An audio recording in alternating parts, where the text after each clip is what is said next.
বিসমিল্লাহির রহমানির রহিম। শিক্ষার্থীবৃন্দ, তোমরা ভালো আছো আশা করি।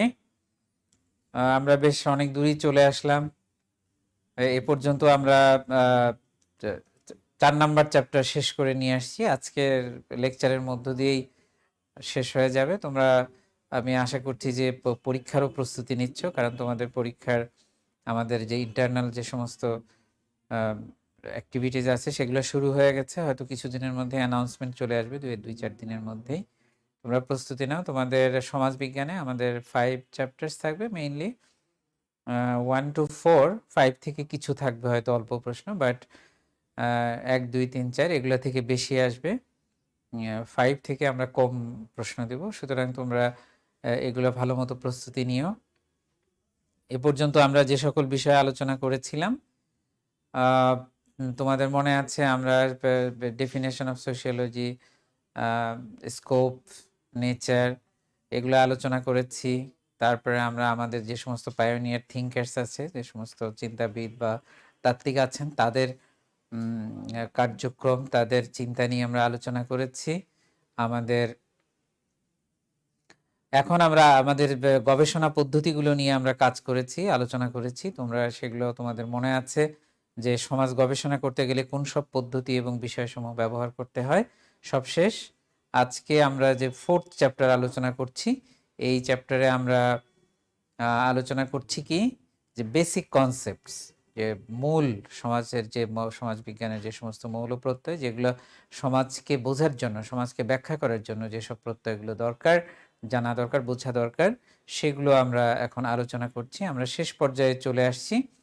আজকে এই চ্যাপ্টারে আমরা 4 নাম্বার ক্লাস নিচ্ছি।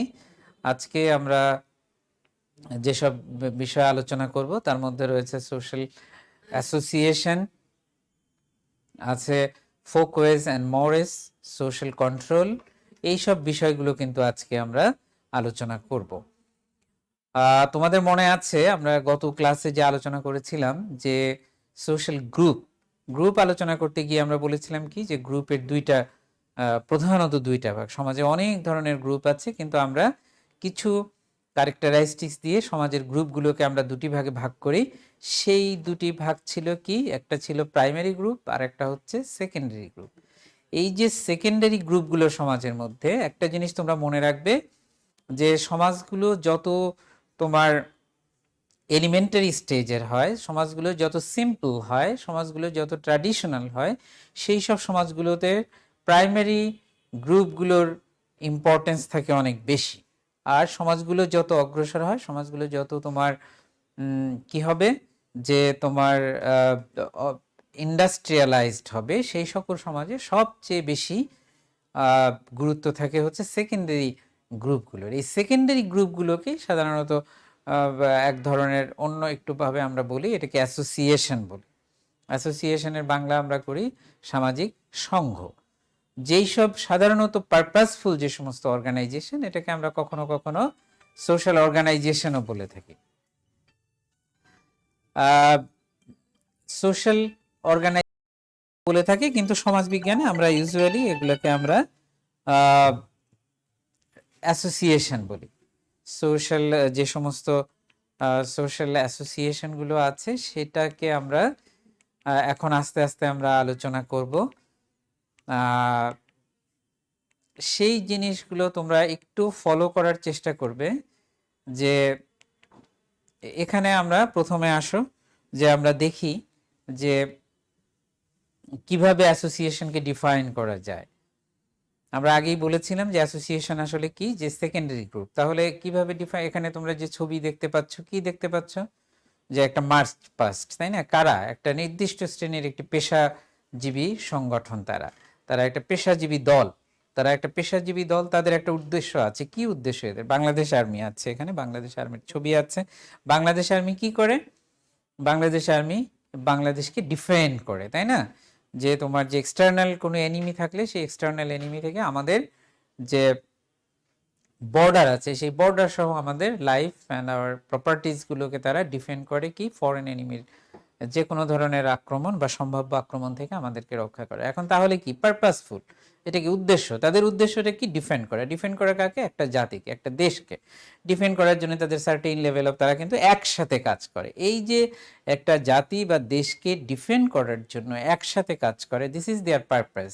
সো এই পারপাসফুল হয়েই তারা কিন্তু তারপরে কি করেছে, they are making a group, they made a group, this is army, Bangladesh army. তাহলে এটিকে আমরা বলছি কি, যে অ্যাসোসিয়েশন, এটা one kind of social association. এটি হচ্ছে একটি তোমার সামাজিক দল।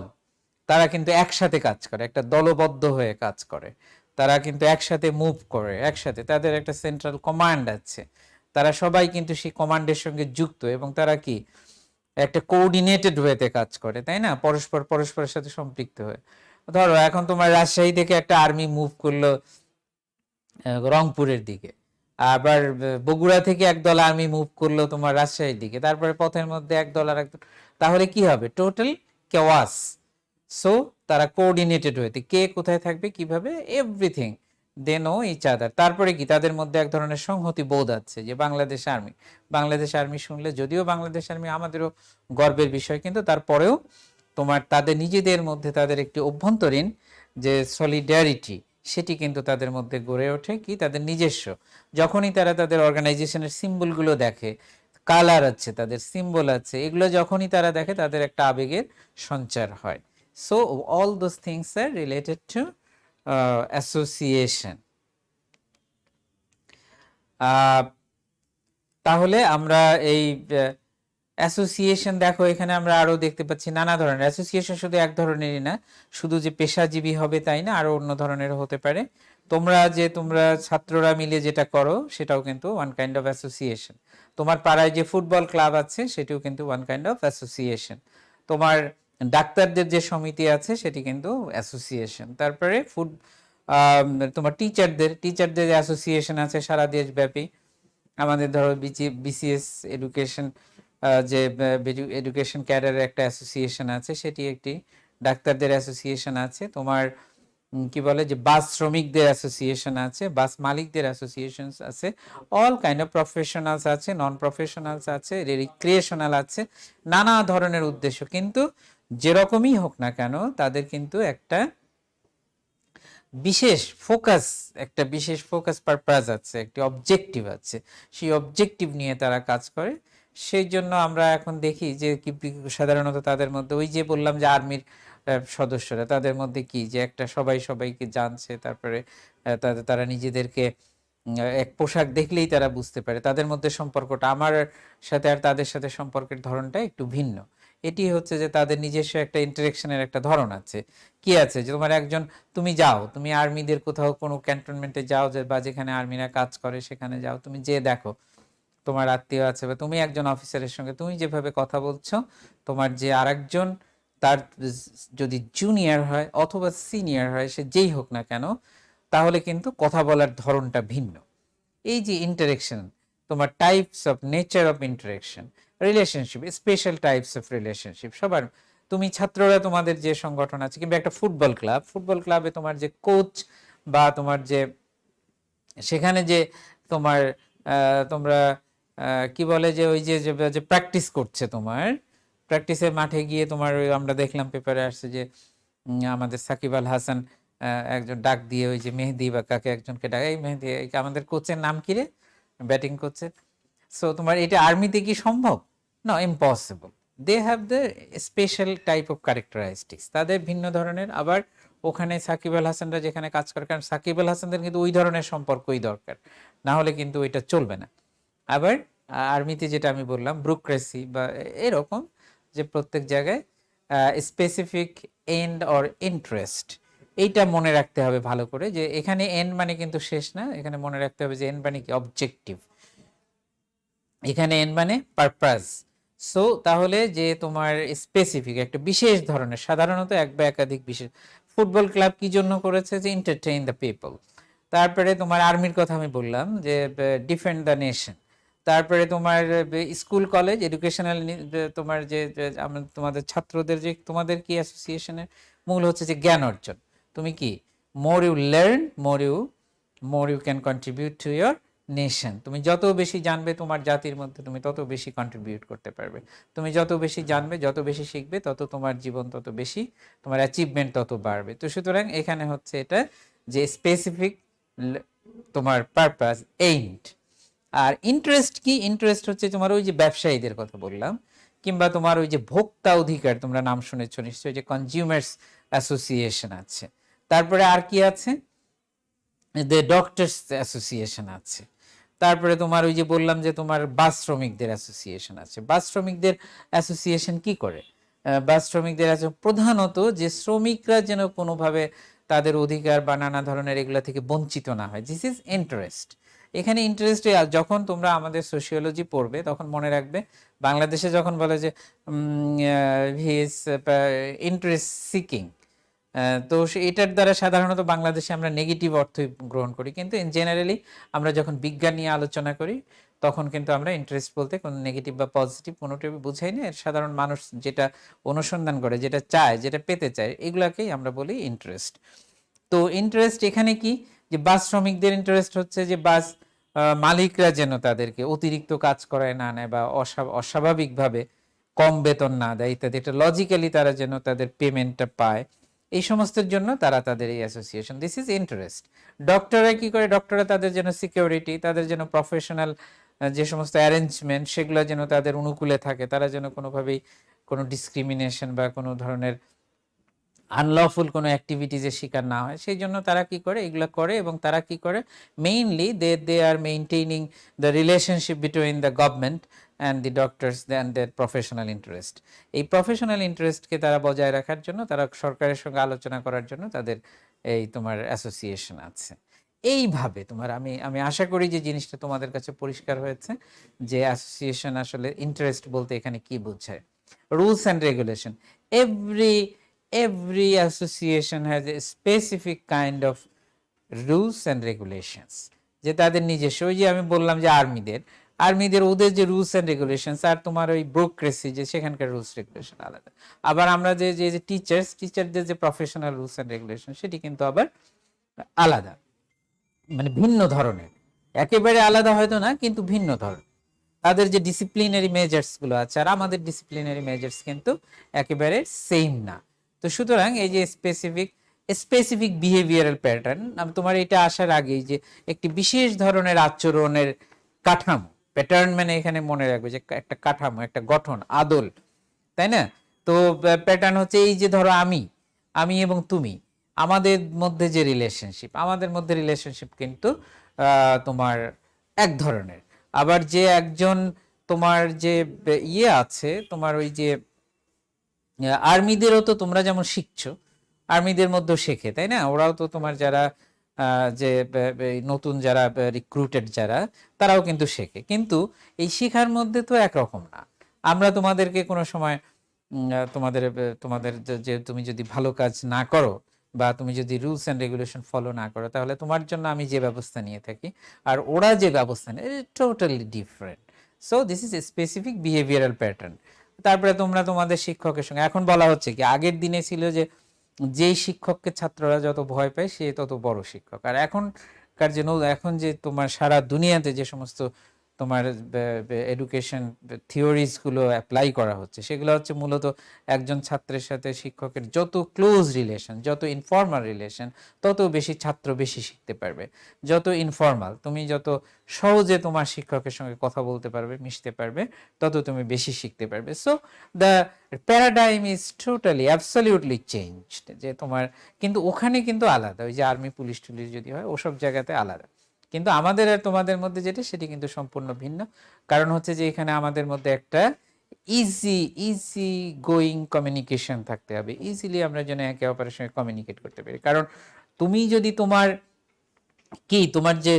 যে কিউরিওসিটি, তোমার যে তোমার যে তোমার যে সার্চিং ফর দি নলেজ, সেটি যদি তোমার টিচারের সামনে তুমি একেবারে ওপেনলি, একেবারে উইদাউট এনি হেজিটেশন তুমি যদি সেটা প্রকাশ করতে না পারো, না বলতে পারো, তাহলে তুমি কিন্তু শিখতে পারবে না, মানে তোমার ওই জিনিসগুলো। তো সুতরাং তাহলে এখানে কিন্তু ওই যে আমি যেটা বললাম যে তোমার স্পেসিফিক বিহেভিয়ারাল প্যাটার্ন, সেটা কিন্তু ভিন্ন। আর্মিদের থেকে আমাদের, বা এরকম এক সংগঠন থেকে অন্য সংগঠনের। আবার তোমার ধরো যারা ওই যে অ্যাক্টিং করে, যারা অ্যাক্টিং, যারা তোমার এই সমস্ত অ্যাক্টরস আছে, ওরাও কিন্তু শেখে, ওদের মধ্যেও ছাত্র শিক্ষক আছে, ওরা একে অপরের কাছে। কিন্তু তাহলে ওদের যে বিহেভিয়ারাল প্যাটার্ন, সেটি আবার তোমার আমার সাথে যে প্যাটার্ন, সেটার থেকে আরো ভিন্ন। আবার তো আমি ওই যে সাকিব মুশফিকদের কথা বললামই, ওদের যে ব্যাপারটা, ওদের আরো আরো সহজ। তারা তো ওই কি বলে, ওখানে কোচও যতটা, মানে যে শিখছে লার্নার, সেও যতটা দৌড়ায়, কোচও ততটাই দৌড়াতে হয়। যে ও যেভাবে ডাইভ দেয়, তাকেও সেভাবেই দেয়। সুতরাং সেখানে কিন্তু এই যে pattern of relationship, pattern of behavioural structure বা এগুলো আলাদা হবে। স্ট্রাকচার অর্গানাইজেশনাল অর্গানোগ্রাম, এটার মানে হচ্ছে যে তোমার প্রত্যেক অ্যাসোসিয়েশনেরই একটা তোমার কাঠামোগত রূপ আছে, একটা সাজানো অবস্থা আছে, যে কার পরে কে কে কোন কাজটা করবে, এই যে ঠিক করে রাখা, কার কতটা তোমার দায়িত্ব কর্তব্য, এই জিনিসগুলো তোমার ঠিকঠাক করে রাখা, এইগুলার একটা নির্দিষ্ট কাঠামোগত অবস্থা বজায় রাখা, এটিকেই বলা হয় অর্গানোগ্রাম। তো প্রত্যেক অ্যাসোসিয়েশনের একটি নিজস্ব অর্গানোগ্রাম আছে। তোমার নেম অ্যান্ড সাইন, এগুলা হচ্ছে যে ওই যে তার একটা নাম থাকে। আমি বললাম যে বাংলাদেশ সেনাবাহিনীর কি দুইটা তরবারি, তাই না? ওই যে তরবারি থাকলে আমরা বুঝতে পারি যে এটা বাংলাদেশ আর্মি। আবার পুলিশের লোকদের কিন্তু আবার তরবারি নেই, ওরাও অস্ত্র নিয়ে কাজ করে, কিন্তু ওদের কিন্তু তরবারি নেই, ওদের অন্য ধরনের সাইন আছে, তাই না? পুলিশে মনে হয় কি আছে, শাপলা আছে, তারপরে এই সমস্ত আছে। তো এইগুলাকে বলে সাইন। তারপরে তার নাম তো থাকবেই, সে একটা নির্দিষ্ট নাম না থাকলে কিন্তু সেটা অন্য সংগঠনগুলো থেকে সেটাকে আলাদা করে দেখানো যাবে না। তো so those are the characteristics of association. এভাবেই কিন্তু আমরা সামাজিক সংগঠনগুলো। এখন তুমি আসো যে তাহলে তুমি যখন আমরা এগুলোকে ডিফাইন করব, যে ফর এক্সাম্পল যে সোশ্যাল গ্রুপ এবং সোশ্যাল অ্যাসোসিয়েশন, তখন কিন্তু তোমাকে একটু ভালো মতো মনে রাখতে হবে যে সোশ্যাল গ্রুপকে যখন আমরা ডিফাইন করি, তখন তাদের ইন্টারনাল রিলেশনশিপের উপরে সবচেয়ে বেশি গুরুত্ব। এই কথাটা কিন্তু সারা জীবন মনে রাখবে। আবার সেই তার মধ্যে আবার দুইটা গ্রুপ আছে, কি, একটা সেকেন্ডারি আর একটা তোমার প্রাইমারি। আর এই যে আমরা অ্যাসোসিয়েশনের কথা বললাম, এটা যখন আমরা ডিফাইন করি, আমরা কি বলেছি, তখন কিন্তু আমরা মূলত তোমার কিসের উপরে, ইন্টারেস্ট, পারপাস, এটার উপরে বেশি গুরুত্ব দিই। ভালো করে মনে রাখবে যে অ্যাসোসিয়েশন হচ্ছে এমন একটি গ্রুপ যারা সাধারণত একটি উদ্দেশ্য সাধনের জন্য, এই কথা তুমি বলবা, যে একত্রিত হয়েছে, দলবদ্ধ হয়েছে, গোষ্ঠীবদ্ধ হয়েছে। সুতরাং খুব ভালো করে মনে রাখবে, অ্যাসোসিয়েশনের ক্ষেত্রে, সামাজিক সংঘের ক্ষেত্রে তোমার প্রধান ফোকাসটা হচ্ছে কি, যে স্পেসিফিক ইন্টারেস্ট, স্পেসিফিক তোমার গোল, স্পেসিফিক পারপাস, স্পেসিফিক অবজেক্টিভ, এগুলা হচ্ছে যে তোমার সোশ্যাল অ্যাসোসিয়েশনের ক্ষেত্রে। আর গ্রুপের ক্ষেত্রে আমরা বলি রিলেশনশিপ, রিলেশনশিপ এবং ইন্টারাকশন, প্যাটার্ন অফ ইন্টারাকশন, এটার উপর বেশি গুরুত্ব দিই। কাজেই গুলিয়ে ফেলবে না। এবং তোমাদের ওই যে যখন তোমার দেওয়া হবে, তোমাদের ওই যে স্টেম গুলো দেওয়া হয়, উদ্দীপক দেওয়া হয়, সেই উদ্দীপকের সময় তোমরা কিন্তু ভালো মতো এই দুই সাইড গুলো মনে রাখবে, যে কারণ তো একটার সাথে আর একটা মিশিয়ে ফেলবে না। কারণ তোমার একটা উদ্দীপকে দেওয়া হলো যে উদ্দীপক প্রথমে যেই ধরনের সামাজিক মানুষদের কথা বলা হয়েছে, এবং দ্বিতীয় যেই সামাজিক মানুষদের কথা বলা হয়েছে, তাদের মধ্যে মূল পার্থক্যটি কোথায়। ফর এক্সাম্পল, এইটা যদি তোমার ঘ প্রশ্নে থাকে, ঘ অংশে থাকে, তাহলে তুমি সেখানে কি করবে, এটা তখন তুমি এই কথাটা বলবে। তোমাকে তখন কিন্তু কি করতে হবে, যে দুটার মধ্যে কি করতে হবে, যে ডিফারেন্সিয়েশন, এই ডিফারেন্সিয়েশনটাই কিন্তু তোমার উচ্চতর দক্ষতার ব্যাপার, দুটাকে ইভালুয়েট করা। ফর এক্সাম্পল, আমি তোমার প্রশ্নে বলে দিলাম ঘ অংশে, যে দ্বিতীয় যে সামাজিক মানুষদের কথা বলা হয়েছে, তারাই আধুনিক সমাজে বেশি গুরুত্বপূর্ণ। ভালো করে মনে রাখবা, আধুনিক সমাজ মানে কি, আধুনিক সমাজ মানে শিল্পায়িত সমাজ, যে সমাজে শিল্পের প্রভাব বেশি, শিল্পের উপরে প্রধানত নির্ভরশীল। তো এখন আধুনিক সমাজে তার প্রভাব, তাহলে তোমাকে কোনটা খুঁজে বের করতে হবে, তোমাকে বের করতে হবে অ্যাসোসিয়েশন। কারণ অ্যাসোসিয়েশন কিন্তু তোমার অপেক্ষাকৃত যে এলিমেন্টারি সোসাইটি, যেগুলো সিম্পল সোসাইটি, আই মিন কৃষি সমাজ বা কৃষি সমাজের আগের যে সমাজ, সেই সব সমাজের মধ্যে কিন্তু এই ধরনের এই যে ফুটবল ক্লাব সেখানে কি ছিল না। তোমার এই যে এখন ডক্টরদের অ্যাসোসিয়েশন ছিল, এগুলোকে কি প্রফেশনাল অ্যাসোসিয়েশন বলে, এই প্রফেশনাল অর্গানাইজেশন ছিল না। এমনকি তোমার তো আজ থেকে ধরো বেশি না, 200-250 বছর আগে তো আর একটু বেশি, 300 বছর আগে তো তোমার এরকম ন্যাশনাল আর্মি ছিল না। রাজারা যখন যুদ্ধ করতো তখন কি করতো, লোকদেরকে ডাকতো যে তোমরা সব আসো, যারা যুদ্ধে যাবা, যুদ্ধে গেলে অনেক পুরস্কার টুরস্কার পাওয়া যাবে, চলো যাই।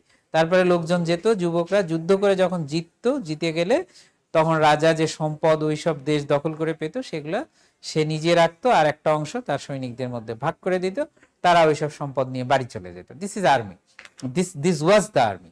বাট এখন তোমার কি, এখন তারা একটা সার্টিন কন্ডিশনস এর অধীনে তারা কি করে, চাকরি বাকরি করে, তাদের একটা তারা পেনশন পায়, তাদের এই ইত্যাদি, তাদের বাছাই করা হয়, তাদের ট্রেনিং আছে, প্রমোশন আছে, এইরকম। সো তাহলে এই অ্যাসোসিয়েশনটা হচ্ছে কি প্রধানত আধুনিক সমাজের, এটা মনে রাখবে। আর নাম্বার 2 হচ্ছে কি, যে তাহলে তোমাকে বলতে হবে কি, যখনই আমি তোমাকে প্রশ্ন দিব যে দ্বিতীয় ধরনের অর্থাৎ অ্যাসোসিয়েশন, তোমাকে আইডেন্টিফাই করতে হবে তারপরে যে অ্যাসোসিয়েশনের গুরুত্ব আমাদের সমাজে বেশি। তাহলে কি, যে কারণ এই অ্যাসোসিয়েশন কি করে, অ্যাসোসিয়েশন তোমার ওই যে তোমার মানুষের দক্ষতা বৃদ্ধির জন্য কাজ করে, সমাজের একটি নির্দিষ্ট উদ্দেশ্যকে সার্ভ করে। নির্দিষ্ট উদ্দেশ্য মানে যে আর্মি যেটা করছে, আমাদের সাকিব আল হাসানরা যেটা করছে, আবার তোমরা ছাত্ররা যেটা করছো, তারপরে তোমার ওই যে বাস অর্গানাইজেশন, যদি তোমার বাস মালিকদের যে অর্গানাইজেশন, বাস শ্রমিকদের যে বাস মালিকদের অর্গানাইজেশন তোমার কি যদি ধর্মঘট করে, তাহলে কি আমাদের চলাচল তো বন্ধ হয়ে যাবে। আবার শ্রমিকরা যদি বলে না আমরা কাজ করবো না, তাহলে তো বন্ধ হয়ে যাবে। সো তাহলে আধুনিক সমাজে এবং এর মধ্য দিয়ে কি হয়, যে মানুষের মধ্যে প্রফেশনালিজম গ্রো করে, এবং সমাজ এইভাবে কিন্তু যে ট্রেড অ্যান্ড বিজনেস, এগুলোকে কেন্দ্র করে সমাজ অর্গানাইজড হয়। তাহলে সুতরাং এটা দেখা যাচ্ছে কি, যে আধুনিক সমাজে তোমার অ্যাসোসিয়েশনের গুরুত্বটা বেশি। আমি বুঝতে পেরেছো? এখন আমি তোমার এমন একটা উদ্দীপক দিলাম যেখানে তোমার ওই প্রথমে বলা হয়েছে যে তোমার কাদের কথা, যে প্রাইমারি গ্রুপের কথা, আর দ্বিতীয় বলা হয়েছে সেকেন্ডারি গ্রুপের কথা। এমন কিছু জিনিস দিলাম যে কি হয়, যে আমি বললাম যে দ্বিতীয় আরেকটি দল, যারা তোমার কোনো বিশেষ উদ্দেশ্যকে পূরণ করার জন্য মিলিত হয়। আর প্রথম যে দলটি, তারা কোনো উদ্দেশ্য মিলিত হয় না, এমনিতেই স্বাভাবিকভাবে মেলামেশা করে, একসাথে থাকে। তো এই যে স্বাভাবিক যেই বললাম, তুমি ধরে নেবা কি ওটা প্রাইমারি, আর যেই বললাম বিশেষ, তখন ধরে নেবা সেকেন্ডারি অর অ্যাসোসিয়েশন। শুধু এখানে না, তখন ঘতে গিয়ে আমি তোমাকে কি প্রশ্ন করব, ঘতে গিয়ে আমি তোমাকে কিন্তু তখন তোমার আসছে ইভালুয়েশন, মানে কি, তোমাকে মূল্যায়ন করতে হবে। আমি তখন বললাম যে ব্যক্তির সামাজিকীকরণের ক্ষেত্রে প্রথম ধরনের অর্গানাইজেশনের ভূমিকা বেশি, মূল্যায়ন করে এই বক্তব্যে। তখন তোমাকে বলতে হবে কি, যে প্রথম ধরনের অর্গানাইজেশন মানে কি, যে তোমার ওই প্রাইমারি গ্রুপ, মানে কি তোমার ফ্যামিলি, মানে কি তোমার ওই যে তোমরা খেলাধুলার সাথী। তো তাহলে আমি বললাম কি, যে তাদের ভূমিকায় বেশি কোথায়, তোমার সামাজিকীকরণের ক্ষেত্রে। তুমি কেমন হবে, তুমি ভদ্র হবে, নাকি তুমি ছিনতাইকারী হবে, নাকি তুমি একজন সমাজের জন্য নিবেদিত প্রাণ হবে, নাকি তুমি তোমার চাঁদাবাজ হবে, এই সমস্ত হলো তোমার সোশ্যালাইজেশন। এখন এই সোশ্যালাইজেশনের মধ্য দিয়ে হচ্ছে, তাহলে তুমি কি বলবা, এক্ষেত্রে ভূমিকা কার বেশি, নিকট বন্ধু বান্ধব যারা, এবং তোমার এই যে যাদের সঙ্গে তুমি খেলাধুলা করো, ওরা তোমাকে বেশি প্রভাবিত করতে পারে। তারপরে তোমার বাবা মা, তোমার ফ্যামিলি, তোমার ভাই বোন, এরা একজন আর একজনকে বেশি প্রভাবিত করতে পারে। তোমার বাবা মা যদি হয় যে নম্র ভদ্র, তারা যদি লজিক্যাল, যেই ফ্যামিলির চেয়ে তোমার ধরো বাবা মা লজিক্যালি কথা বলে, নিজেরা নিজেদের মধ্যে যখন কোনো ইস্যু নিয়ে ডিসকাস করে, তখন তারা কি করে, যে লজিক্যালি পরস্পরকে ডিফেন্ড করে, তখন সেই পরিবারের বাচ্চারা কি হবে, বড় হয়ে তারা তোমার তাদের বিহেভিয়ারের মধ্যে লজিক্যাল রেশনালিটি থাকবে। আর যদি তোমার হয় যে কথায় কথায় ঝগড়া মারামারি, বাটি ছুঁড়ে মারে, গ্লাস ছুঁড়ে মারে, সেই বাচ্চারা ওই যে তোমার টেম্পার লুজ করে, তারা ওই বাচ্চা এসে ক্লাসে এসে মারামারি করে, ক্লাসরুমের মধ্যে ওই যে রেগে কলম ভেঙে ফেলে, ইত্যাদি ইত্যাদি। তো সুতরাং এই তাহলে তোমার এখন তোমার ওই যে আমার প্রশ্ন ছিল যে সামাজিকীকরণের ক্ষেত্রে কোনটার ভূমিকা বেশি, কিংবা প্রথমটার ভূমিকা, তখন তুমি এইভাবে বলবা যে ব্যক্তির ব্যক্তিত্ব গঠন, তার যে মেজাজ মর্জি, এই যে তার যে এমনকি লক্ষ্য, ছোটবেলায় তোমার কি মনে হয়েছে, যে তোমার তোমার তোমার তোমার যে এই যে স্বপ্নগুলো তুমি দেখেছো, তুমি কি হবে, তুমি একজন অ্যারোনটিক্যাল ইঞ্জিনিয়ার হবে, তুমি জাতিসংঘের মহাসচিব হবে, তুমি একজন আইনজীবী হবে, নাকি তুমি একটি শিক্ষা প্রতিষ্ঠানের প্রধান হয়ে সেই শিক্ষা প্রতিষ্ঠানকে বিশ্বমানের একটি শিক্ষা প্রতিষ্ঠানের, এই লক্ষ্যগুলো তোমার সামনে যখন আসছে, কোথা থেকে আসছে, আসছে তোমার তোমার ফ্যামিলি থেকে, তোমার লোকজন যারা ক্লোজ বন্ধু বান্ধব, যখন গল্প করছো দুইজন মিলে, এই তুই কি হতে চাস, ও হয়তো বললো যে আমি হাইকোর্টের জাজ হব। তো আর একজন বললো না না না, আমি আমি হব হলো যে জাতিসংঘে কাজ করবো, আমি জাতিসংঘ কেন, যে জাতিসংঘে কাজ করলে সারা পৃথিবীতে তোমার ঘোরা যাবে, বেড়ানো যাবে, মানুষদেরকে সাহায্য করা যাবে। তো সুতরাং আমি সেটা করতে চাই। সো এই যে জিনিসগুলো, এগুলো সাধারণত পেয়ার গ্রুপ থেকে আসলো। তখন তোমাকে এইভাবে ডিফেন্ড করতে হবে তোমার ওই আমি যে প্রশ্ন করেছিলাম সেটা। আশা করি বিষয়টি তোমাদের কাছে পরিষ্কার হয়েছে। নাও লেটস মুভ অন। অ্যাসোসিয়েশনের পরে আমরা যাব ইনস্টিটিউশন, সোশ্যাল ইনস্টিটিউশন। এইটা সবচেয়ে সমাজবিজ্ঞানের যত তোমার প্রত্যয় আছে তার মধ্যে আমি বলবো যে সবচেয়ে গুরুত্বপূর্ণ একটি প্রত্যয় অ্যাসোসিয়েশন। এটা বুঝতে হবে। অ্যাসোসিয়েশনটা কি? অ্যাসোসিয়েশন হচ্ছে যে তোমার ইনস্টিটিউশন যে তোমার এখন বলছে, যে আমাদের দেশে যখন বলছে যে তোমার ভালো নির্বাচন যদি না হয়, তখন মানুষরা বলে যে নির্বাচন হল, ভালো নির্বাচন হলো না কেন? তোমার এই যে পার্লামেন্টে তোমার খুব লাইভলি ডিবেট হচ্ছে না যদি না হয়, তাহলে লোকরা বলে যে এটা হলো না কেন? বলে যে আমাদের এখানে ডেমোক্রেসি ইনস্টিটিউশনালাইজড হয় নাই, প্রাতিষ্ঠানিকীকরণ হয় নাই। যদি তোমার কখনো কোনো এলাকায় কোনো জায়গায় ভালো নির্বাচন না হয়, তখন বলে কি যে তোমার নির্বাচন হলো না কারণ নির্বাচন করতে গিয়ে মারামারি করছে, অথবা ভোট চুরি হচ্ছে, অথবা তোমার তখন বলে কি যে তোমার ইনস্টিটিউশনালাইজড হয় নাই। তোমার যদি নির্বাচন কমিশন তোমার ঠিক মতো ভূমিকা পালন না করে কোথাও, তখন মানুষ বলে কি যে এই নির্বাচন, আমাদের এই নির্বাচনী ব্যবস্থা, নির্বাচন কমিশন ইনস্টিটিউশনালাইজড হয় নাই। তাহলে এর দ্বারা আমরা কি বোঝাচ্ছি? যখনই বলি যে ইনস্টিটিউশনালাইজড, আমরা কি বলি এর দ্বারা?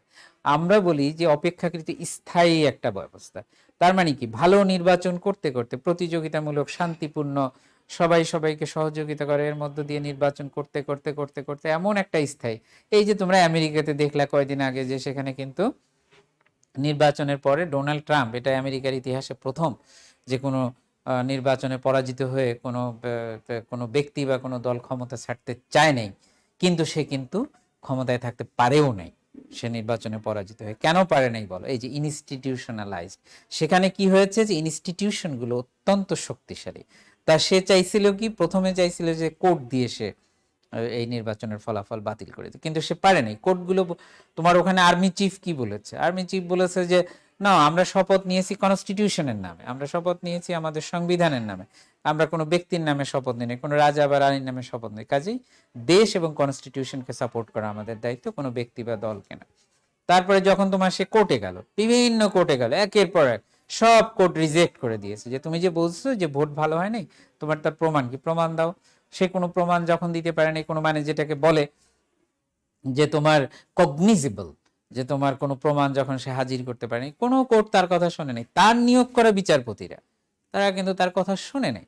তারপরে কি, যে তার দলের তোমার সিনেটর যারা, যখন ফাইনালি যখন সিনেটে সেটা অনুমোদনের জন্য গেল এই নির্বাচন ওদের দেশের নিয়ম অনুযায়ী, সেই সিনেট কিন্তু তার, সে বলেছে এইটা বাতিল করতে, তারা কিন্তু বাতিল করে নাই। কারণ তারা বলছে যে কোনো এটা ভালো হয়েছে, এটা ভালো একটা নির্বাচন হয়েছে, গ্রহণযোগ্য নির্বাচন হয়েছে। This is institution, this is institutionalise.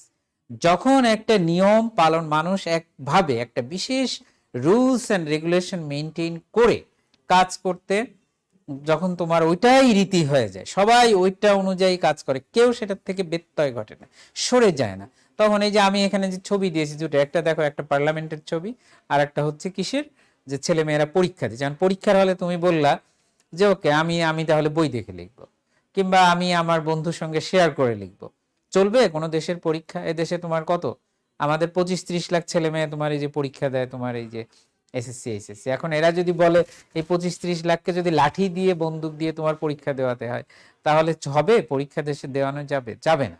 কিন্তু কি, আমরা সবাই মেনে নিয়েছি। একটা হলে তোমার কতজন ছেলে মেয়ে থাকে? 100-200 জন। সেখানে টিচার থাকে কয়জন? হয়তো 3-4 জন। এবং সেই 3-4 জনের তো তোমরা ইচ্ছা করলে পিটিয়ে মেরেও ফেলতে পারো, তাই কি করছো? না। তাহলে কি তুমি নিজের থেকেই একটা রুলস এন্ড রেগুলেশন মেনে চলছো যে আমাকে এইভাবে পরীক্ষার হলে যেতে হবে, এইভাবে এইভাবে আমাকে পরীক্ষা, তাহলেই সেটাকে পরীক্ষা বলে। সেখানে মানুষ একজন তোমাকে পাহারা দিচ্ছে না, 10 জন দিচ্ছে, ডাজন্ট ম্যাটার। ম্যাটার হচ্ছে যে তুমি ওটা মেনে নিয়েছো, স্বেচ্ছায় মেনে নিয়েছো যে আমি এভাবে পরীক্ষা দেব, জোর করে তোমাকে কেউ না। তখনই কেবলমাত্র পরীক্ষা। যে আমাদের দেশে একসময় কিন্তু ছিল, নকল টকল হতো, হইচই হতো, যে তার মানে কি, যে মানুষরা মানতে চাচ্ছে না।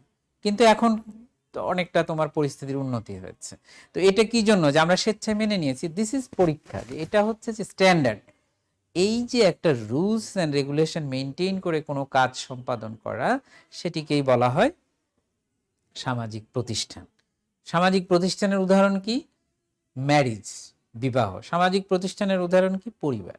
এখন তোমার এই যে বিবাহকে আমরা কেন সামাজিক প্রতিষ্ঠান বলছি? যে একটা রুলস অ্যান্ড রেগুলেশন। আসলে বিবাহ মানে কি? বিবাহ মানে হচ্ছে যে একটা নিয়ম। নিয়মটা কি? যে যখন সেই নিয়মের মধ্য দিয়ে একজন নারী একজন পুরুষ নিল কি যে আমরা একসাথে বসবাস করব, দিস ইজ ম্যারিজ। এখন কথা হলো সেটার একটা নিয়ম আছে, সেই নিয়মের মধ্য দিয়ে তোমাকে যেতে হবে, সেই নিয়মের মধ্যে না গেলে সেটাকে কিন্তু ম্যারিজ বলে। এখন কোনো কথা নাই, কোনো নিয়ম কারণ কিছু পালন করা হলো না, দুইজন একজন ছেলে আর মেয়ে বললো আমরা একসাথে বসবাস করব, সেটা হবে? তোমার সমাজ মেনে নেবে, তুমি মেনে নেবে, আমি মেনে নেব, আমরা কেউ মেনে নেবে বা আমরা সেটা গ্রহণ করি। বাট ওইটা তো দেখার জন্য তোমার কি পুলিশ দিয়ে ওই রকম সবার পিছনে একজন করে পুলিশ দিয়ে রাখছে যে যারা এই যে কাপল, যারা হাজব্যান্ড ওয়াইফ, তারা সবাই সাথে কি ওই ম্যারেজ রেজিস্ট্রির যে যে সার্টিফিকেট, সেই সার্টিফিকেট নিয়ে ঘোরে? কেউ ঘোরে না। বাট ইট ইজ সোশ্যাল, এটা কি সামাজিক, এটা সবাই মেনে নিয়েছে এবং আমরা এই রুলস অ্যান্ড প্রসিডিউরস মেনে চলছি। সেজন্য এই ম্যারেজকে আমরা একটা institution, religion is a institution. বহু ধরনের তোমার রিলিজিয়াস ইনস্টিটিউশন আছে, কিন্তু প্রত্যেক জায়গায় আমরা একটা রুলস অ্যান্ড রেগুলেশন মেনে চলি। This is institution. তাহলে কি হলো? যে establish forms or conditions of procedure ক্যারেক্টারাইস্টিক্স of group activity. এই যে তোমার ম্যারিজটা কি? ম্যারিজ কিন্তু একটা গ্রুপ অ্যাক্টিভিটি কি জন্য? যে একটা ম্যারিজের সঙ্গে কিন্তু তোমার দুইটা ফ্যামিলি যুক্ত, দুইজন ব্যক্তি যুক্ত, তোমাদের বন্ধু বান্ধব, এলাকাবাসী, এরকম পরিচিত জন, আত্মীয় স্বজন সবাই কিন্তু যুক্ত। This is group activities. So তারপরে সেটাকে আমরা ম্যারিজ বলছি। একটা নির্দিষ্ট কার্যক্রম শেষ হওয়ার পরেই আমরা সেটাকে বলি যে ওকে একটা বিয়ে হলো। তারপরে তোমার এটা সোশ্যাল। সোশ্যাল এই যে বিয়েতে তোমার এটা কিন্তু সিগনিফিক্যান্ট যে সকল সমাজেই তোমার বিয়েতে ছোট হোক বড় হোক কিছু আনুষ্ঠানিকতা আছে যাতে অনেক মানুষ আসে, অনেক মানুষ সম্পৃক্ত থাকে, একসাথে থাকে। এই যে এটার মানে এটা দিয়ে কি করা হয়? যে এটা সামাজিক স্বীকৃতি, দিস ইজ সোশ্যাল রিকগনিশন। এটা মনে রাখবা যে এই অনেক মানুষ থাকা, আচ্ছা অনেক মানুষ থাকার মানে এটার ফাংশনাল সাইড কোনটা, এটা সমাজে কি কাজ দেয়, এইটা কিন্তু খুব গুরুত্বপূর্ণ জিনিস, এটা মনে রাখবা। It is sharing responsibility. এটা কি করে? যে রেসপন্সিবিলিটিকে সমাজের মধ্যে শেয়ার করে। তার মানে এই যে দায়িত্ব কিন্তু, যে এক দুইজন মানুষ যে একসাথে থাকার সিদ্ধান্ত নিল, তারপরে এর পরের যে কনসিকোয়েন্স, সেই কনসিকোয়েন্সগুলো দুইজন মিলেই কিন্তু শেয়ার করবে। এখন 2 দিন পরে একজনের 2-3টা বাচ্চা হলো, একজন চলে গেল, তখন কি? This is disaster, total disaster. কিন্তু সেটা না কিন্তু। তো এবং এই তারপরে কেন হলো? যে এই যে দুই পক্ষেরই আত্মীয় স্বজন ছিল, বন্ধু বান্ধব ছিল, সবাই জানে, এর মধ্য দিয়ে আসলে রেসপন্সিবিলিটিটা শেয়ার করা হয়। ওকে, আমরা বলছি কি যে certain এনডিউরিং and accepted forms of procedure.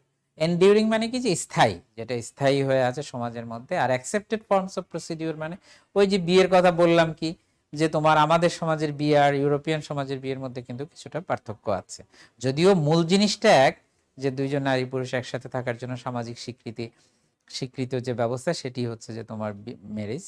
আর কিন্তু ইউরোপ এবং আমাদের এখানে পার্থক্য। আমাদের এখানে কি হচ্ছে যে তোমার ওই যে লোকজন যায়, প্রস্তাব দেওয়া হয় ইত্যাদি, কোণে দেখা, পাত্র দেখা, হ্যান ত্যান, এইসব করার মধ্য দিয়ে কিন্তু শেষ হয়। দিস ইজ যে এনডিউরিং অ্যাকসেপ্টেড ফর্মস অফ, এবং সবার কাছে কিন্তু সেটা গ্রহণযোগ্য হতে হবে।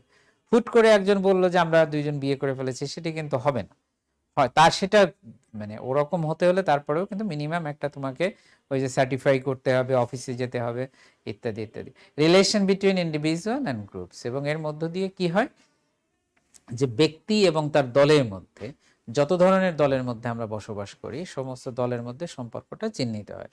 ফর এক্সাম্পল, যে আমার এখানে যদি দুইটা ছেলে মেয়ে আছে, যে যারা যে কারণেই হোক যে বিবাহিত অবস্থায় আছে, তাহলে ওদের দুইজনের যে সম্পর্ক এবং অন্যদের সঙ্গে ওদের দুইজনের সম্পর্ক, সেটা কিন্তু ডিটারমাইন করবে ওদের ম্যারেজটা। This is very much important, এটা কিন্তু খুবই গুরুত্বপূর্ণ। সাধারণত আমরা ইনস্টিটিউশনের কি বলি? যে কিছু তোমার কি এর কিছু বৈশিষ্ট্য আছে, এর কিছু তোমার কি বলে যে কিছু গুণ আছে বা কি যে অ্যাট্রিবিউটস আছে, সেগুলা কি কি? যে সোশ্যাল ইন নেচার। সোশ্যাল মানে কি? যে সমাজের সব মানুষরা যুক্ত, এর যে কোনো ধরনের মানুষের সম্পৃক্ততা না থাকলে সেটা কিন্তু, এবং সেটা ওই যে রিকগনিশন যেটার কথা আমি বললাম সোশ্যাল, এটাই হলো social in nature. Satisfying needs, এটা হচ্ছে কি যে তোমার মানুষের প্রয়োজন পূরণ করে। মানুষের প্রয়োজন পূরণ করে মানে কি? মানুষের প্রয়োজন পূরণ করে মানে হয় যে এই যে আমরা ম্যারেজটা কি প্রয়োজন পূরণ করছে? ম্যারেজটা হচ্ছে যে তোমার যে মানুষের যে সেক্সুয়াল নিডস সেটাকে পূরণ করছে। এখন সেটা তুমি কিভাবে করবে? যেভাবে ইচ্ছে, যেভাবে যখন ইচ্ছা তখন, তা কিন্তু না। এই রেগুলারাইজ ওয়েতে একটা নির্দিষ্ট পন্থায়, সেই যে সেটাই হলো যে স্যাটিসফাইং নিডস। যে এটা মানুষের তাহলে কি করেছে, এই যে বিয়ে প্রতিষ্ঠানটা সমাজের মধ্যে আছে অনেক পুরনো, আমরা বলি যে হাজার হাজার বছর, মিনিমাম ধরো যখন থেকে আমরা সমাজের ইতিহাস জানি 8-9 বছরের মতো, তার আগ থেকে বিয়ে আছে। তার মানে হচ্ছে যে তোমার এটা মানুষের ওই ওই প্রয়োজনটা পূরণের জন্য। এরকম তুমি ধরো যাচ্ছ যে তুমি ক্ষুধার্ত, তুমি যাচ্ছ রাস্তা দিয়ে, তুমি এক দোকানে দেখছো যে দোকানে খাবার দাবার সাজানো আছে সুন্দর করে, তো তুমি কি গিয়ে ওখান থেকে খাওয়া শুরু করবে? There is a rules, there is a conventional practice, যে যেইটা ফলো করে তুমি যাবে। তোমার কাছে টাকা নেই, তুমি জোর করে নিয়ে খাবে ওখান থেকে? Definitely not. তার মানে ওখান থেকে একটা বিশেষ নিয়ম আছে, সেই নিয়মে তুমি, তার মানে তোমার সঙ্গে একটা লেনদেন হবে, তুমি টাকা দেবে, ও তোমাকে খাবার দেবে। দিস ইজ যে satisfying needs. Relatively permanent, every institution, সব ইনস্টিটিউশনই তুলনামূলকভাবে সমাজের মধ্যে স্থায়ী। তো একেবারে যে অপরিবর্তনীয় তা না। ধরো আজ থেকে 100 বছর আগে আমাদের দেশে যেভাবে বিয়ে হতো কিংবা যেভাবে ব্যবসা বাণিজ্য হতো, হয়তো তার মধ্যে কিছু পরিবর্তন এসেছে, কিন্তু মৌলিক বিষয়গুলো কিন্তু ঠিক আছে। এই জন্য আমরা বলছি relatively permanent. Rules and regulation, এটা আমি আগে আলোচনা করেছি।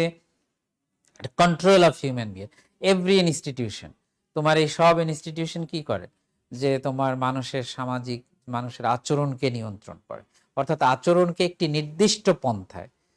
আমরা এখানে একটা উদাহরণ দিতে পারি, যে এই যে নদীতে যদি পানি আসে, সেই পানিটা যখন নদীর ভিতর দিয়ে যায়, অর্থাৎ দুই পাশে তার পার আছে, সেই পানি কিন্তু আমাদের নদীর স্রোত অনেক কাজে লেগে মানে কি, আমরা ওখান থেকে মাছ আছে, নদীর স্রোত দিয়ে আমরা বিদ্যুৎ উৎপাদন করতে পারি, ইত্যাদি ইত্যাদি। কিন্তু যদি নদীটা ছাপিয়ে যায়, দুই কূল ভেঙে চুরে মানুষের বাড়ি, সেটা কি? তো মানুষের আচরণ এরকম, যে মানুষের আচরণ যদি নির্দিষ্ট পন্থায়, প্রতিটা মানুষের জন্য লাভজনক, তাদেরকে ওখান থেকে মানুষ লাভবান হয়। কিন্তু সেটা যদি যেমন তেমন হয়, তাহলে সবাই তার দ্বারা ক্ষতি। দিস ইজ, এই জন্য সমাজের জন্য যে কন্ট্রোল অফ হিউম্যান বিহেভিয়ারের প্রশ্নটা আসছে, related to norms and values. প্রতিটা সামাজিক প্রতিষ্ঠানই তোমার কোনো না কোনো সামাজিক প্রথা, তোমার নর্ম মানে আমরা বলি যে মূল্যমান, আর ভ্যালুজ হচ্ছে কি মূল্যবোধ। নর্মস হচ্ছে কিভাবে করতে হবে, তার একটা রীতি সমাজের মধ্যে চালু থাকে, আর ভ্যালুজ হলো কি, যে ভালো মন্দের ধারণা, কোনটা ভালো আর কোনটা মন্দ, এইটা ভালো বলে করা যাবে না আর করতে হবে, আর এটা মন্দ বলে করা যাবে না। তো দিস ইজ ভ্যালুজ। এই যে সমাজের মধ্যে এই যে, আর নর্মস হচ্ছে যে কিভাবে সেটা করা হবে, সেটি হচ্ছে নর্মস। ভ্যালুজ হচ্ছে যে, যেমন আমাদের সমাজে ধরো বাংলাদেশে নর্মালি তোমার এখানে কি, যে মদ পান করা, মদ খাওয়া, এটাকে আমাদের এখানে কি নিষেধ। This is values. কেন নিষেধ? যেটা খারাপ, ইসলাম ধর্মে এটা নিষেধ। This is values. তো এইরকম আর কি, যে প্রত্যেকটা ইনস্টিটিউশনের সাথে এটা নর্মস অ্যান্ড ভ্যালুস, সাধারণত এক বা একাধিক নর্মস অ্যান্ড ভ্যালুস সম্পৃক্ত থাকে। ওকে, লেটস মুভ অন। এখন আমরা আরেকটা ইনস্টিটিউশন ধরনেরই আরেকটা যে আমাদের প্রত্যয় আছে, কনসেপ্ট আছে, সেটি আলোচনা। কাস্টম হচ্ছে কি, যে socially accredited ways of acting are the customs of a society. তারপরে কি হ্যাবিচুয়াল প্যাটার্ন, আমরা বলছি কি, যে এটা হচ্ছে যে তোমার অভ্যাসগত behaviour which most members of the society follow. ইনস্টিটিউশনের যেটা ব্যাপার, সেটা হচ্ছে যে ইনস্টিটিউশন তোমার যেটা করে, সেটি হচ্ছে যে ওটা একেবারে ঠিক করা বাধ্যতামূলক, কিন্তু কাস্টমের ব্যাপারটা হলো যে প্রচলিত, সমাজের মধ্যে প্রচলিত যে সমস্ত প্রথা আছে, সেগুলোকেই আমরা বলি কাস্টম। এখন ফর এক্সাম্পল তুমি আসো যে তোমার আমরা আসি যে বরিশালের লোকরা কিংবা তোমার নোয়াখালীর লোকেরা তোমার তরকারির মধ্যে নারকেল দিয়ে তরকারি রান্না করে খায়। দিস ইজ এ কাস্টম, মানে করে আসছে তারা, অ্যাক্রিডিটেড ওয়ে অফ অ্যাক্টিং, কাজ করার একটা তোমার স্বীকৃত তোমার স্বীকৃত একটি উপায়। আর দি কাস্টম, তোমার এটি হচ্ছে যে কাস্টম। আর most of the member of the society, অধিকাংশ করে, কিন্তু না করলেও কিছু নাই। এখন বরিশালের লোকরা যে তোমার তরকারির মধ্যে নারকেল দিয়ে রান্না করে, এটা যদি কেউ না করে, তার জন্য কোনো কেউ তাকে নিন্দাও করবে না, শাস্তিও দেবো না, ইত্যাদি ইত্যাদি। কিন্তু তুমি আসো যে যদি তোমার ইনস্টিটিউশন যেটা বলে ম্যারিজ, ওটা যদি ম্যারিজ না করে যদি দুইজন একসাথে থাকতে চায়, সেটি কিন্তু তোমার সমাজ মেনে নেবে না। সো তাহলে এখানে বুঝতে পারছো যে কাস্টমের ব্যাপারটা কি। তারপরে হচ্ছে যে আবার ওই বরিশালের লোকরা যে তরকারিতে নারকেল দিয়ে খায়, আর রাজশাহীর লোকরা যে তরকারিতে নারকেল দিয়ে রান্না করে না, তাতে কিন্তু কিছু যায় আসে না। বাট এটা তারা ফলো করে হ্যাবিচুয়ালি, যে অভ্যাসগতভাবে তারা কিন্তু এটা ফলো করে। সো এই এই এই এই ধরনের কাজকর্মগুলোকে আমরা প্রথা বলি। এটা কিন্তু ফ্লেক্সিবল, যে তোমার সোশ্যাল ইন নেচার, আগেই বলেছে এটা ওই যে অনেকেই করে, বরিশালের লোকরা করে মানে কি, ওই অঞ্চলের লোকেরা করে। সোশ্যাল রুলস, তারা একটা যে কেমন নারকেলটা কিভাবে দেবে, এখন তুমি নারকেলটা কি কুচি কুচি করে দেবে, নাকি নাকি একটু ফালি ফালি করে কেটে দেবে, নাকি ইত্যাদি ইত্যাদি, নাকি নারকেলটা তোমার চিপিয়ে ওটার মধ্যে থেকে রস বের করে সেটা দেবে, কোনটা দেবে। সো দিস ইজ যে তোমার যে ভ্যালু ওরিয়েন্টেড, অনেক ক্ষেত্রেই যে এর সঙ্গে একটি মূল্যবোধ জড়িত থাকে। তোমার মিক্সড ফর্ম অফ ফোকসেন আর folkways and mores. Folkways and mores আমি আলোচনা করব, মোরেস সামনে আলোচনা করবো। Related to tradition, usually tradition মানে কি, যে সমাজের মধ্যে যেটা প্রচলিত, গতানুগতিক চলে আসছে, অন্যরা করে তাই আমরা করি, করছে তো ভালো জিনিস করছে। শীত আসলেই আমরা তোমার তোমার ওই যে কি বলে যে তুমি পিঠা বানিয়ে খাচ্ছ। এখন তুমি পিঠা যদি না বানিয়ে খায় কোনো পরিবারে, কোনো অসুবিধা আছে বা কোনো কোনো সমস্যা নাই, but it is traditional. Usually nobody knows its cause effect relations. কেউ কোনোদিন জিজ্ঞেস করে না যে তোমার, যদিও আমরা যদি সমাজবিজ্ঞানীরা আমরা যদি চেষ্টা করি, আমরা এর একটা কারণ কিন্তু খুঁজে পাবো, যে এই যে পিঠা কেন শীতকালে বানায়, কিন্তু সাধারণত মানুষরা কিন্তু এটা জিজ্ঞেস করে না তোমার, যে কেন করছি আমরা, এটার কারণ কি, এর ভালো না মন্দ ইত্যাদি ইত্যাদি, জাস্ট করে আসছে মানুষরা, সবাই করে। এখন তোমার তরকারির মধ্যে তুমি বেটে ঝাল বা মশলা বেটে দেওয়া, এখন তুমি যদি বেটে না দিয়ে অন্যভাবে দাও, গুঁড়ো করে দাও, তো অসুবিধা আছে কিছু? সুতরাং এইগুলা হচ্ছে যে যে মানুষরা কিন্তু মানুষ ফলো করে, একটা রুলস ফলো করে, নিয়মটাকে। Now let's move on. আমরা কাস্টম আলোচনা করলাম, কাস্টমের পরে হচ্ছে যে ফোকওয়েজ। এইটাকে আমরা বলি যে তোমার ওই যে লোকাচার। নতুন আমরা আসলে, তোমরা একটা জিনিস মনে রাখবে যে কাস্টম, ফোকওয়েজ, মোরেজ, এইগুলো কিন্তু সমাজের মধ্যে মানুষরা ইন জেনারেলি সেম মিনিং, তারা একেবারে সিনোনিমাসলি ব্যবহার করে। তোমার বাট তোমার এটা আমরা যেহেতু একটা সমাজবৈজ্ঞানিক প্রত্যয় হিসেবে এর মধ্যে একটু কিছু পার্থক্য করি। যেমন আমরা এখানে ফোকওয়েজ বললাম কি, এটা কাস্টমসের মতোই প্রচলিত প্রথা, কিন্তু সেটা কি unconscious, spontaneous, আনকোঅর্ডিনেটেড adjustment of man to his environment. মানুষ তার যে এনভায়রনমেন্টের সাথে। এখন শীতের সময় আমাদের দেশে কি প্রচলিত ছিল, যে আজ থেকে ধরো 100 বছর আগে সাধারণত শীতের কাপড়, প্রধান শীতের কাপড় কি ছিল, চাদর, তাই না? নারী পুরুষ নির্বিশেষে আমরা কিন্তু চাদর ব্যবহার করতাম। কিন্তু এখন তোমার কি করছে, এখন তোমার বেশিরভাগই কি এই যে সোয়েটার, জাম্পার, এই সমস্ত, তারপরে কোট ইত্যাদি, এই সমস্ত স্যুট, এগুলো ব্যবহার করছে। তার মানে কি, যে তোমার এটা যে অ্যাডজাস্ট, তোমার সোশ্যাল এনভায়রনমেন্টের সঙ্গে অ্যাডজাস্ট করা। Recognise conduct of man in his everyday life, মানুষ প্রতিদিনের জীবন। আমরা পিতামাতার সঙ্গে কিভাবে কথা বলবো, কিভাবে, এখন কথা এটার যে এটা কি লেখা আছে কোথাও বাংলাদেশের কনস্টিটিউশনে, বাংলাদেশে কোনো লতে লেখা আছে যে না তুমি বা তোমার পিতার সঙ্গে এতখানি, এত ডিসিবল, তোমার যে এত ডিসিবল জোরে তুমি শব্দ করে পিতামাতার সঙ্গে, এর চেয়ে কম বলতে পারবে না বা বেশি, এই ধরনের কিছু লেখা আছে? নাই।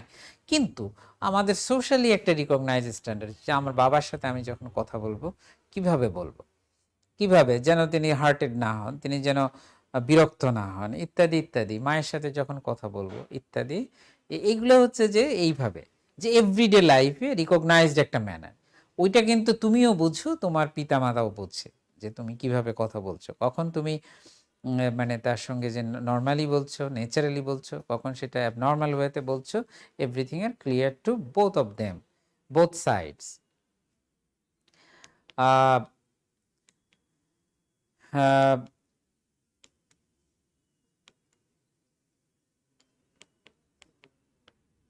ফোকওয়েজের পরে আমরা আলোচনা করব যে মোরেস। এইটা ফোকওয়েজ আর mores almost the same, but এখানে একটু পার্থক্যটা হচ্ছে যে সাধারণত ওই চলে আসা রীতিনীতি এর মধ্য থেকে যেটা তোমার বাধ্যতামূলক, কম্পালসারি ইন নেচার, সেটাকেই আমরা সাধারণত বলি মোরেস। এটাও ওটার মতোই ট্র্যাডিশনাল। এটার আবার একটা নৈতিক স্ট্যান্ডার্ড থাকে, ঠিক আছে, একটা নৈতিক মান থাকে। যে তোমার যেমন শাশুড়ি এবং তার যে ছেলের বউয়ের মধ্যে একটা সম্পর্ক, বা জামাই এবং তার শ্বশুর শাশুড়ির সাথে সম্পর্ক, এটার কিন্তু একটা সমাজের স্বীকৃত একটা মোরাল, নৈতিক আচরণ। ইউজুয়ালি কি আমার কোনো সময় যদি আমার মানে বিরক্ত হই বা ইত্যাদি কারণে আমরা বাবা মার সঙ্গে কিন্তু খুব কি বলে যে আমরা অনেক সময় যে ইমোশনাল টকে চলে যাই, তাই না, আবেগী। কিন্তু সাধারণত যে শ্বশুর শাশুড়ি হয় সেখানে আমরা ইমোশনাল টকে যাই না, বরং সেখানে আমরা কি করি, লজিক্যাল টক, সেটা যেন মোর রেশনাল, যে অধিক যৌক্তিক একটা স্ট্যান্ডার্ড। কিন্তু বাবা মার সাথে আমরা সবসময় এটা যৌক্তিকত একটা স্ট্যান্ডার্ড মেনটেন করি না, কারণ আমি জানি কি যে আমার বাবাও যেমন আমাকে ফেলে দিতে পারবে না, আমিও আমার বাবাকে ফেলে চলে যেতে পারবো না। তো সুতরাং এটা নির্ধারিত। তারপরে যে আমার বাবা যদি রাগ করে আবার আমি এসে আমাকে শুনবে, কিন্তু শ্বশুর তো আমি তো সারা জীবন তার সঙ্গে ছিলাম না, উনি তো, সুতরাং সে একজন সম্মানিত মানুষ, তার সম্মানটা যেন বজায় থাকে। This is moral standard. It's permanent in nature, সাধারণত এটা স্থায়ী। It's some kind static. Static মানে কি, যে অচল, অচলায়তন, অপরিবর্তনশীল, তাই না। যে এটা সাধারণত এই যে স্ট্যান্ডার্ড, তোমাকে কে শিখিয়েছে যে এই যে শ্বশুর আর বাবা মা তো একই ধরনের, মানে মর্যাদার দিক দিয়ে সমান, কিন্তু কথা হলো যে দুইজনের মধ্যেও আচরণের মধ্যে যে একটা পার্থক্য আছে, এটা হচ্ছে যে it's related to means of social control. Related to religion মানে মোরেস গুলো, ওই যে আগে ফোকওয়েজের কথা বললাম, ফোকওয়েজ গুলো কিন্তু তোমার রিলিজিয়ানের সঙ্গে সম্পৃক্ত নাও হতে পারে, সম্পৃক্ত হতেও পারে, নাও পারে, ধর্মীয় বিশ্বাসের সাথে। কিন্তু কিন্তু তোমার মোরেস গুলো কিন্তু সাধারণত কোনো ধর্মীয়, তার যে কমিউনিটির, তার কমিউনিটির ধর্মীয় বিশ্বাসের সাথে সম্পৃক্ত। আর এটা মিনস অফ সোশ্যাল কন্ট্রোল মানে কি, সামাজিক নিয়ন্ত্রণের একটি বাহন। তাহলে আমাদের মনে রাখতে হবে কি, যে মোরেস আর ফোকওয়েজের মধ্যে প্রধান পার্থক্য একটা হচ্ছে যে কি, যে এটা পার্মানেন্ট, একটু ফোকওয়েজটা একটু দ্রুত পরিবর্তনশীল, কিন্তু মোরেসটা অপেক্ষাকৃত পার্মানেন্ট।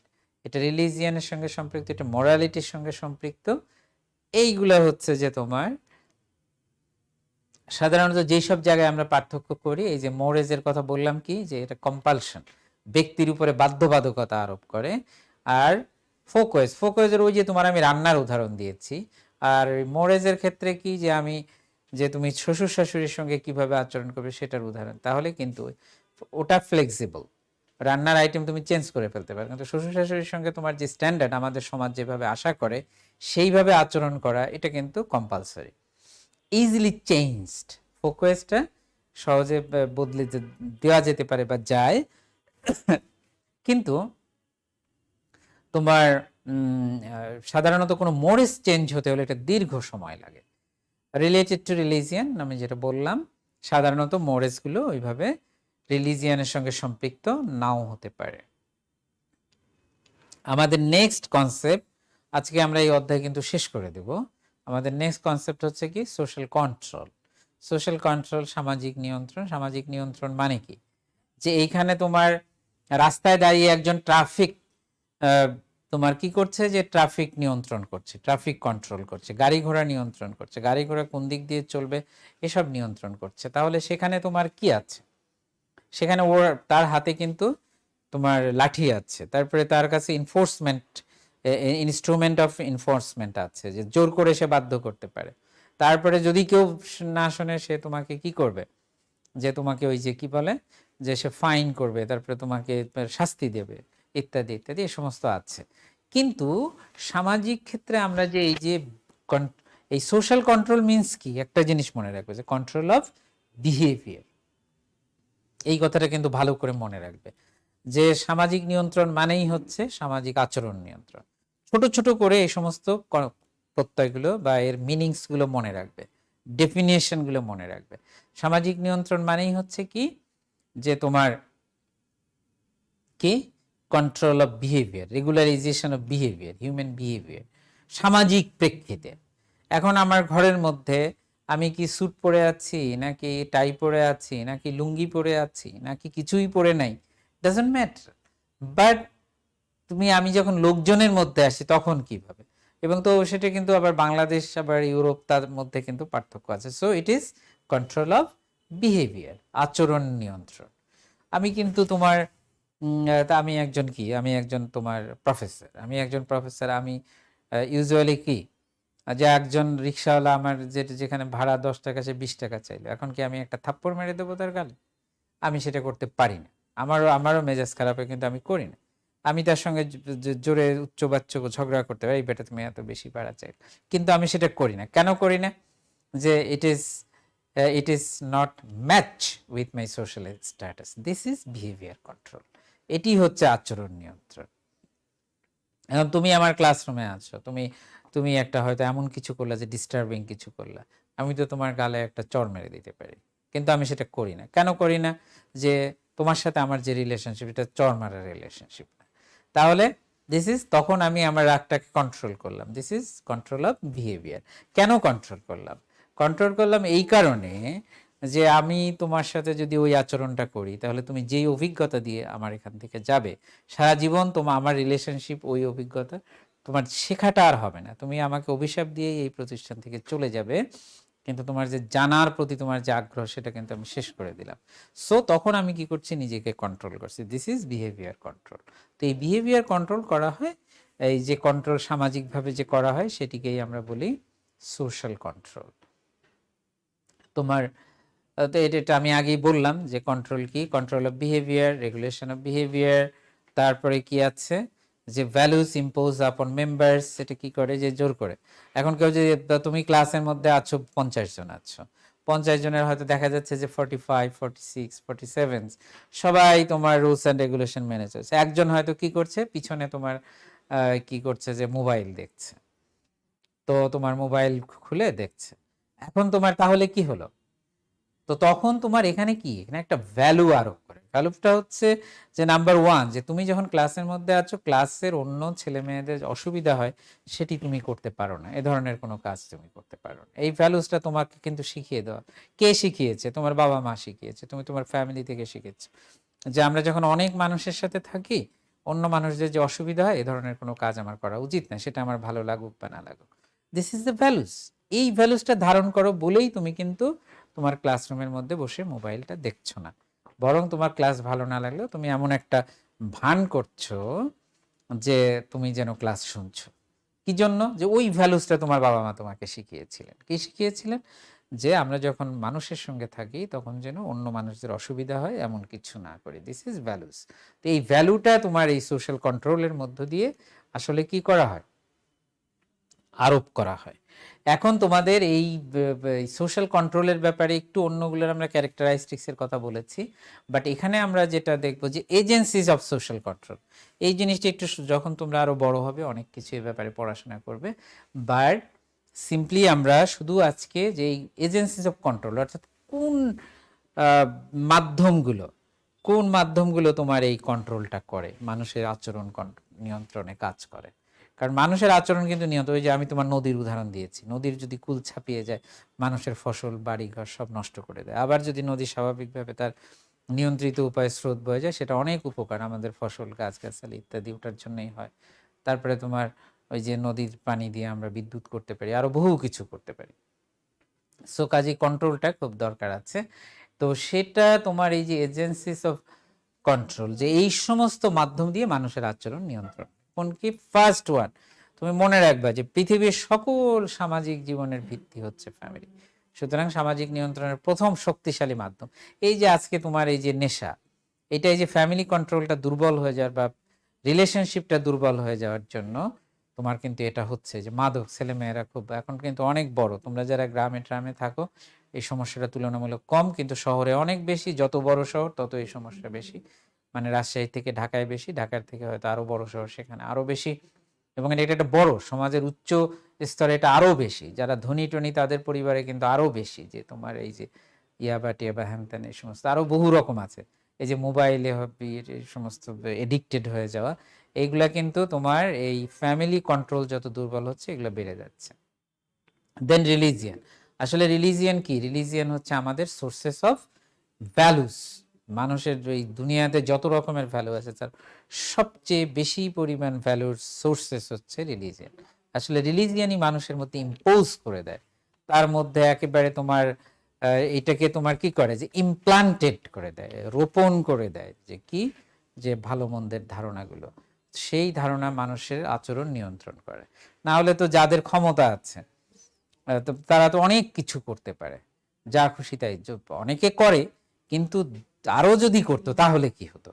তাহলে আমরা যারা সাধারণ মানুষ আমরা তো টিকেই থাকতে পারতাম না। সো এটা। দেন এডুকেশন, এই যে এডুকেশনের মধ্য দিয়ে তুমি কি হচ্ছে, এটা একটা ট্রেনিং, এডুকেশন মিনস ট্রেনিং, এই ট্রেনিং এর মধ্য দিয়ে তোমার এখানে এটা হচ্ছে যে তোমার এক ধরনের আমরা সোশ্যাল কন্ট্রোলটা এর মধ্য দিয়ে ইম্পোজ করা হয়। ম্যারিজ, ম্যারেজ যে কন্ট্রোল করে এটা তো বলার অপেক্ষা রাখে না। ফোকওয়েজ এন্ড মোরেস, আমরা ওই যে ফোক অ্যান্ড মোরেস কিছুক্ষণ আগে আলোচনা করলাম। ফোক অ্যান্ড মোরেজ, এই যে সমাজের মধ্যে প্রচলিত যে সমস্ত রীতিনীতি, এগুলোও কিন্তু মানুষের আচরণ নিয়ন্ত্রণে। কেন চট করে তুমি একা আছো, তুমি একজনের গাছে অনেক ফল আছে, তুমি সেটা ছিঁড়ে নিয়ে যাচ্ছ না কেন? তাই না? কিছু ভ্যালুস তোমার মধ্যে কাজ করছে, তোমার মধ্যে কিছু এই যে প্রচলিত রীতিনীতি কাজ করছে, যে ন এটা আমার জন্য করা উচিত না, আমি একজন স্টুডেন্ট, আমি হলো সমাজের সবচেয়ে আদর্শ মানুষ, সুতরাং আমার পক্ষে এমন কিছু করা উচিত না যা মানুষের যার দ্বারা ক্ষতি হয়, সেই জন্যই তুমি করছো না। So this is folkways and mores. Mass media, mass media এখন একটা খুবই শক্তিশালী, এই যে সমস্ত রেডিও টেলিভিশনের সাথে এখন যুক্ত হয়েছে এইসব, এই যে ফেসবুক টেসবুক হ্যান ত্যান, এগুলো যুক্ত হয়েছে, যে কি, যে তোমার যে তোমার এই মাস মিডিয়ার মধ্য দিয়ে কিন্তু মানুষ, তুমি টেলিভিশনে যা দেখছো সেটা কিন্তু অনুসরণ করছো। ওই যে তুমি এক সময় বলা হতো যে ওই যে তোমার যে হৃষ্টপুষ্ট বাচ্চা খুব দেখাতো আর দুধের বিজ্ঞাপন দিত, গুঁড়ো দুধের, এখন কিন্তু এগুলো দেওয়া হচ্ছে না। হচ্ছে না কি জন্য? যে এখন মানুষ উদ্বুদ্ধ হচ্ছে কি জন্য? যে ওই নিজেরা মারা তাদের বাচ্চাদের দুধ না খাইয়ে ওইসব কিনে পাউডার দুধ খাওয়াচ্ছে। এটা করতে গিয়ে বাচ্চাদের স্বাস্থ্যের তোমার ক্ষতি হচ্ছে, মানে বাচ্চারা যেই পরিমাণ পুষ্টি পাওয়ার কথা সেটা পাচ্ছে না। তো ওই জন্য ওগুলা কিন্তু এখন দেখো বন্ধ করে দেওয়া হয়েছে, অথবা দিলে এমন ভাবে বলা হচ্ছে যে মায়ের দুধের চেয়ে এই সমস্ত কিনা দুধ উত্তম, এই ধরনের কোনো কথা কোনো বিজ্ঞাপনে থাকবে না, কারণ এর দ্বারা মানুষ কিন্তু তোমার ইনফ্লুয়েন্সড হয়, মানুষের আচরণ। তো সুতরাং মাস মিডিয়া একটা বড় জায়গা। তারপরে তোমরা এখন দেখছো কি, যে একসময় আমরা যখন দেখতাম যে সবচেয়ে দামি অ্যাডভার্টাইজ, সবচেয়ে মানে তোমার অ্যাট্রাকটিভ অ্যাডভার্টাইজ যেগুলো ছিল সেগুলো ছিল সিগারেটের অ্যাডভার্টাইজ, অনেকক্ষণ ধরে অনেক দামি সুন্দর, যে খুব অ্যাট্রাকটিভ। যে এখন তোমার সেগুলো কিন্তু মিডিয়াতে দেখানো হচ্ছে না, কারণ কি, যে এখন তোমার এই যে তোমার যে বিভিন্ন ধরনের যে এডিকশন, সেটা স্মোকিং হোক, সেটা তোমার আরো অন্য যে তোমার সেগুলা কি করছে, মানুষকে ওইদিকে উদ্বুদ্ধ করছে, যেটা মানুষের জন্য ক্ষতিকর। সেই জন্য অ্যাডভার্টাইজমেন্টে কিন্তু ওগুলা কন্ট্রোল করা হচ্ছে। এখন কিন্তু সিগারেট বিড়ির কোনো বিজ্ঞাপন সম্ভবত রেডিওতে, আমি ঠিক সব রেডিও টেলিভিশন দেখি না, কিন্তু আমার মনে হয় যে এগুলো এখন নাই। তারপরে কি, যে state and law, state and law মানে হচ্ছে আইন। ওই যে আমি ট্রাফিকের উদাহরণ দিলাম, যে রাস্তায় ট্রাফিক যেটা করছে, যে তোমার কি কন্ট্রোল, তাহলে তুমি তোমার যে দিক খুশি গাড়ি চালিয়ে দিচ্ছ, আর একজন যে দিক খুশি, তার মানে কি, যে কেওয়াস, যেটা আমাদের দেশে হয়, যেটা তোমার ঢাকা শহরে হচ্ছে, কি পৃথিবীর সবচেয়ে কম গতিসম্পন্ন শহর হচ্ছে ঢাকা শহর, যেখানে সবচেয়ে মানুষের সময়, পৃথিবীতে যত শহর আছে সবচেয়ে বেশি মানুষের সময় নষ্ট হয় ঢাকা শহরে তোমার এই ট্রান্সপোর্টেশনে। সো কি জন্য, যে আমরা ওই ল অ্যান্ড অর্ডার এগুলো মেনে চলি না, কে কোন দিক দিয়ে গাড়ি চালাবে, কোথায় গাড়িটা রাখবে, মানুষরা কোন দিক দিয়ে রাস্তা পার হবে, এসব কেউ মানে না। আর মানে না দেখেই তোমার ঢাকা শহর একটা এখন পৃথিবীর সবচেয়ে ওর্স্ট সিটির মধ্যে একটা, ইভেন দ্যাট আফগানিস্তানের কাবুলের চেয়েও খারাপ শহরে পরিণত হয়েছে। সো তাহলে এইগুলা হচ্ছে যে তোমার আমাদের এজেন্সিস অফ কন্ট্রোল, যে এইগুলোর মধ্যে দিয়ে মানুষের আচরণ নিয়ন্ত্রণ হয়। এখন আমরা তাহলে আজকে যেই সমস্ত প্রত্যয়গুলো আলোচনা করলাম এবং এই আলোচনার মধ্য দিয়ে আমরা আজকে তোমার 4th চ্যাপ্টার যেটা সেটা শেষ করলাম। এরপরে আমরা 5th চ্যাপ্টার আলোচনা করব এবং সেই 5th চ্যাপ্টারে আমি পরীক্ষায় বলেছি যে 1, 2, 3, 4 প্রধানত এটার মধ্য থেকে তোমার প্রশ্ন থাকবে। তোমার কি বলে এবং 5th চ্যাপ্টার থেকে কিছু প্রশ্ন থাকবে কিন্তু সেটা কম। তো ঠিক আছে, সে পর্যন্ত তোমরা ভালো থেকো। আর আমি যেগুলো কথা বলেছি এগুলো মনে রাখবে। প্রশ্ন কিন্তু ওই রকম হবে যেভাবে আমি বললাম তার কাছাকাছি ওই জিনিসগুলো ভালো করে ফলো করবে, তাহলেই তোমার আর কোনো অসুবিধা হবে না ইনশাআল্লাহ। তারপরে এরপরে যে ক্লাস রুটিন আসবে সেই অনুযায়ী আমরা আলোচনা করব। তো তোমরা ভালো থেকো সে পর্যন্ত। আজকের ক্লাসে অংশগ্রহণের জন্য তোমাদের সকলকে ধন্যবাদ দিয়ে এখানে আমরা ক্লাস শেষ করছি। আল্লাহ হাফেজ।